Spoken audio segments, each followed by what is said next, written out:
மணப்பெண்ணின் பிரத்யேகமான திருமணம் விவாஹா தி சென்னை சில்க்ஸ். இல்ல, ராதாபுரம் தொகுதியில உறுதியாக அதிமுக தான் போட்டியிடும், அதிமுக தான் வெற்றி பெறும்.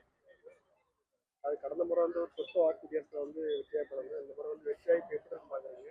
கூட்டணி கட்சியோட ஒத்துழைப்புல எந்த மாதிரி நினைக்கிறீங்க? வெற்றி வாய்ப்பு எந்த மாதிரி இருக்கும்? தமிழ்நாடு முழுவதும் திராவிட முன்னேற்ற கழகத்துக்கு 100% எதிர்ப்பலை வீசுகிறது என்றால் ராதாபுரம் தொகுதியில 200% எதிர்ப்பலை வீசுகிறது. ஏன்னா இங்க அப்பாவு அவர்கள் மீதான வெறுப்பலை ஒரு 100% இருக்கு. ஆக மொத்தம் 200% எதிர்ப்பலை வீசுகிறது. எனவே அதிமுக நிச்சயம் வெற்றி பெறும்.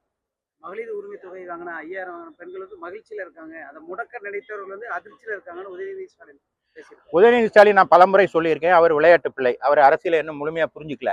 அதாவது ஓசி பஸ் என்று சொன்ன ஒரு அமைச்சரை கொண்ட திராவிட முன்னேற்ற கழகம் மீண்டும் மீண்டும் அதாவது முதல்ல கொடுப்பாங்க, அப்புறம் அதை அசிங்கமா பேசுவாங்க. இது மக்களுக்கு தெரியும்.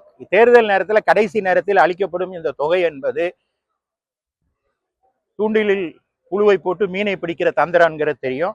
தமிழக மக்கள் விலாங்கு மீன், இந்த சின்ன வலையிலெல்லாம் சிக்க மாட்டாங்க. அவங்க தெரியும் இது எதற்காக கொடுக்குறாங்கன்னு தெரியும்.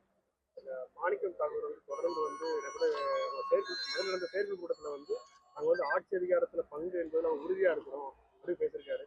அது மாதிரி தொடர்ந்து வந்து இப்போ இருக்கிற திமுக கூட்டணி கட்சி வந்து எங்களால் ஜெயிச்சிங்க அப்படின்னு சொல்லி தொடர்ந்து சமூக நலனில் போட்ட பதினால வந்து இன்னைக்கு கண்டிப்பாக வந்து அடுத்த எலெக்ஷன் நிற்க போறது இல்லை அப்படின்னு கொடுத்துருக்காரு.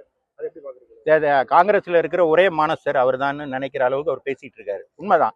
ஏன்னா சுதந்திரம் எதுக்காக பெற்றோம்? நம்ம கௌரவமா வாழணுங்கிறதுக்காக தான் காங்கிரஸ் கட்சி போராட்டம் நடத்தி ஆங்கிலேயரிடமிருந்து விடுதலை வாங்கி தந்தது. அந்த கௌரவமே இல்லாத போது இந்த சுதந்திரத்தால் என்ன பலன்? எனவே ஆங்கிலேயரிடமிருந்து பெற்ற சுதந்திரத்தை திமுகவிடம் பறி கொடுத்துட்டு நிற்கிற காங்கிரஸோட நிலைமை பரிதாபமா இருக்கு. இப்போ நாடாளுமன்றத்துல அவங்க கட்சி தலைவர், இந்தி கூட்டணியுடைய தலைவர் ராகுல் காந்தி பேசக்கூடாது அப்படின்னு சொல்லிட்டாரு சபாநாயகருங்கிறது மேட்டர். அது வந்து நியாயமா, அது உண்மையா பொய்யா, நியாயமா அநியாயமாங்கிறதெல்லாம் ஒரு புறம் விடுங்க. அதுல 8 நாடாளுமன்ற உறுப்பினர்கள் சஸ்பெண்ட் செய்யப்பட்டார்கள். அதுல 7 பேர் காங்கிரஸ், 1 நம்ம ஊரை சேர்ந்த வெங்கடேசன், மதுரை வெங்கடேசன். சரியா? ஆனா எங்கேயாவது ஒரு திமுக சஸ்பெண்ட் ஆயிருக்காரா? எந்த எம்பியாவது சஸ்பெண்ட் ஆயிருக்காங்கன்னா? ஏன்னா கூட்டணின்னா உடனடியா வந்து பாஜக அரசுக்கு எதிராக சலங்கை கட்டி ஆடுற திமுக ஏன் இப்போ மௌனமா அமைதி காத்துச்சுங்கிற கேள்வி எல்லார்ட்டும் எழுது. அதைத்தான் அவர் பேசியிருக்காரு. அது மட்டும் இல்லாம நாடாளுமன்றத்துல பிரதமரை தாக்க முயற்சித்தார்கள்னு 2 எம்பிக்கள் மேல குற்றச்சாட்டு. நான் மீண்டும் சொல்கிறேன், அது உண்மையோ பொய்யோ, நியாயமோ தவறோ, ஆனா அவன் ஒரு குற்றச்சாட்டு வைத்தது தொடர்பா யார் கேள்வி கேட்கணும்? அவங்க தமிழ்நாட்டு எம்பிக்கள் இல்லையா? தமிழ்நாட்டுல இந்தி கூட்டணியுடைய தலைவர் யாரு? ஸ்டாலின். அப்போ தமிழர் பெண்கள் உரிமை அப்படி இப்படி எல்லாம் பேசுறாரு. இன்னைக்கு பெண்கள் உரிமை தொகை கொடுத்துட்டேன்னு சொல்றாரு.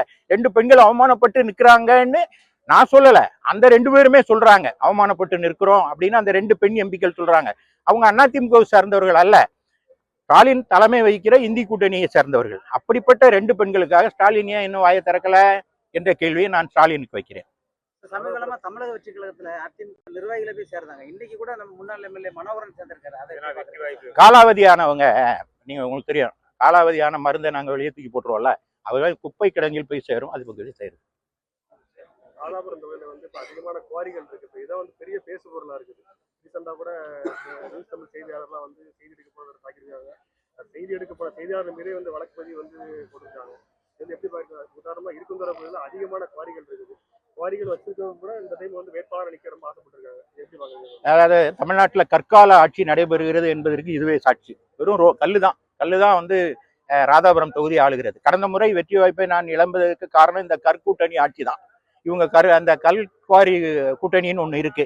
அவங்க ஒரு சிண்டிகேட்டா யார் வெற்றி பெறணும் ராதாபுரத்துல முடிவு பண்றாங்க. இப்ப மக்கள் முடிவு பண்ணிட்டாங்க, இந்த உண்மையை தெரிந்து கொண்டார்கள்.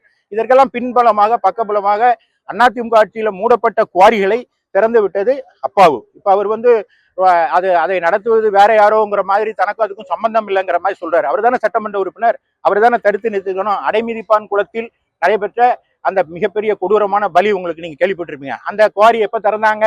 அதிமுக ஆட்சி காலத்தில் மூடப்பட்ட குவாரியை திறந்து விட்டது யாரு? இப்ப கல்குவாரி இவ்வளவு இருக்கிற காரணம் யாரு? அது மாதிரி ராதாபுரத்தில் உள்ள குளங்கள் நிரம்பாமல் பார்த்து கொள்வது யாரு என்றால் எல்லாரும் கை காட்டுற இடம் அப்பாவு. வியாபாரி வியாபாரம் பண்ணதான் செய்வான். அரசியல்வாதி அதுல நியாய தர்மம் பார்த்து மக்களுக்கு சேவை செய்யணும். அதுக்குதான் சட்டமன்ற உறுப்பினர். நீங்க குவாரிக்காரன்ட்ட பணம் வாங்குவது ஒரு நல்ல ஒரு அரசியல்வாதிக்கு அழகல்ல, மக்கள் சேவகனுக்கு அழகல்ல. அதை அப்பாவு தொடர்ந்து செய்து வருகிறார். மக்கள் உணர்ந்திருக்கிறார்கள். மிகப்பெரிய வெற்றியை அதிமுகவுக்கு இந்த முறை தருவார்கள்.